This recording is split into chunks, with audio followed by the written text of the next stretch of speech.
দর্শক, আগেই জানিয়েছি আজ রাত 12টা থেকেই অবৈধ অস্ত্র উদ্ধারের যৌথ অভিযান শুরু হচ্ছে। অভিযানের প্রস্তুতির খবর জানাতে ঢাকা ও চট্টগ্রাম থেকে যুক্ত রয়েছেন সহকর্মীরা। তাদের মাধ্যমে জানাবো সেখানকার বিস্তারিত। শুরুতেই আমাদের সাথে যুক্ত রয়েছেন সহকর্মী আরিফুর রহমান সবুজ, তিনি আছেন শাহবাগ থানায়। সবুজ, আর তো 2-1 ঘন্টা পরেই আসলে মূলত এই অভিযান শুরু হচ্ছে। অস্ত্র উদ্ধার সুনির্দিষ্ট কোনো তালিকা নিয়ে কি সেই অভিযান শুরু হচ্ছে কিনা সেটি একটু জানাবেন আমাদের।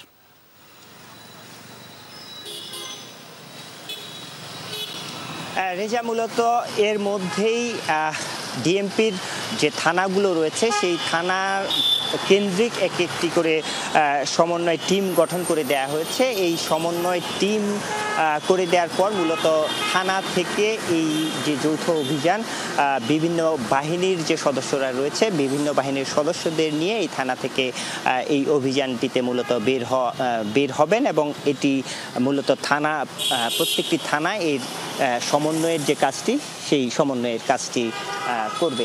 এখন পর্যন্ত আমরা যতটুকু জানতে পেরেছি, এর আগের যে যৌথ বাহিনীর অভিযানগুলো আমরা দেখেছি বিগত সময়ে, ঠিক এই অভিযানটি কিছুটা ভিন্ন ধরনের। আগে যেরকম ব্লক রেড দিয়ে আসলে অভিযান পরিচালনা করা হতো, ডিএমপির কর্মকর্তারা বলছেন এইবার সেই ধরনের কোনো কিছু হবে না। মূলত গোয়েন্দা তথ্যের ভিত্তিতে তারা এর মধ্যেই এটি নিয়ে কাজ করেছেন। গোয়েন্দা তথ্য রয়েছে, গোয়েন্দারাও সাদা পোশাকে, অর্থাৎ যৌথ বাহিনীর সঙ্গে সাদা পোশাকের যারা গোয়েন্দারা আছেন তারাও মাঠে থাকবেন এবং গোয়েন্দা তথ্যের ভিত্তিতেই স্পেসিফিক অভিযানটি পরিচালনা করা হবে। এবং এর পাশাপাশি এটি হতে পারে যে গোয়েন্দা তথ্য রয়েছে, এর পাশাপাশি বিভিন্ন ঘরে ঘরে গিয়েও আসলে এই অভিযানটি হতে পারে।